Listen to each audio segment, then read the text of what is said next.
Shalom bien-aimés dans le Seigneur, nous finissons avec notre méditation sur le thème « Quand la manne cesse ».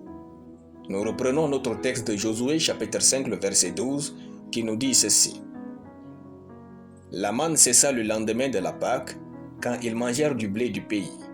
Les enfants d'Israël n'eurent plus de manne et ils mangèrent des produits du pays de Canaan cette année-là. Alléluia. Quand la manne cesse, c'est ce moment où vous perdez brusquement ce qui vous a toujours fait du bien des années. Lorsque la manne cesse, c'est ce moment où vous êtes renvoyé brusquement de la maison ou du boulot. Quand la manne cesse, c'est ce temps où la bénédiction de Dieu qui était toujours présente se rompt. C'est aussi ce moment où vous perdez ce qui fait votre fierté, votre dignité et votre force. Frère, personne ne choisit le moment de sa vie où il connaît des pertes précieuses. Mais, lorsque ces pertes se produisent, il nous faut saisir la pensée de Dieu. Car la vie n'est pas un long fleuve tranquille et la foi chrétienne est un voyage. Il faut donc saisir la pensée de Dieu quand la manne cesse.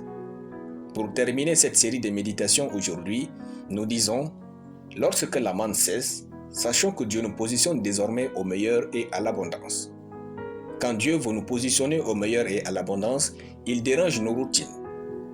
En effet, il crée dans nos vies des ruptures et coupures subites, des ouvertures soudaines. La routine est un poison du progrès et le destructeur des miracles. Dieu, pour nous positionner au meilleur, il fait arrêter le bon et le mieux.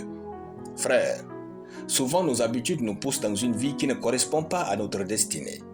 Votre miracle n'existe pas dans vos routines. Votre élévation n'existe pas dans votre zone de confort. Pour mieux nous positionner au meilleur et à l'abondance, Dieu rompra ses petites bénédictions pour nous pousser vers le meilleur. Voyez-vous, la manne avait le goût du lait. Si Dieu laissait les enfants d'Israël continuer à manger de la manne, ils ne vont pas s'en débarrasser.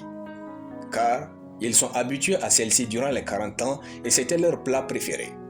Parfois, vous êtes si habitués à votre boulot que vous ne rêvez plus grand. Ne laissez jamais les bénédictions d'hier vous empêcher de jouir de celles d'aujourd'hui et à venir. Il y a plus devant vous. Dieu ne peut pas vous retirer quelque chose s'il n'a pas le meilleur pour vous. Il est écrit, la manne cessa le lendemain de la Pâque, quand ils mangèrent du blé du pays. Quand ce qui a toujours été là n'est plus, c'est que l'heure de votre promotion divine est arrivée. Votre abondance divine restera toujours hors de votre portée. Quand votre manne cesse, c'est le temps du blé du pays. Alléluia. Nous allons prier. Merci tendre Père pour ta parole dans mon cœur. Je déclare que je suis toujours secouru dans mes besoins. L'Éternel est mon berger et je ne manquerai de rien au nom de Jésus-Christ. Amen. La lecture biblique en une année, Ézéchiel chapitre 21 à Ézéchiel chapitre 25. Soyez bénis, c'était le pain du ciel.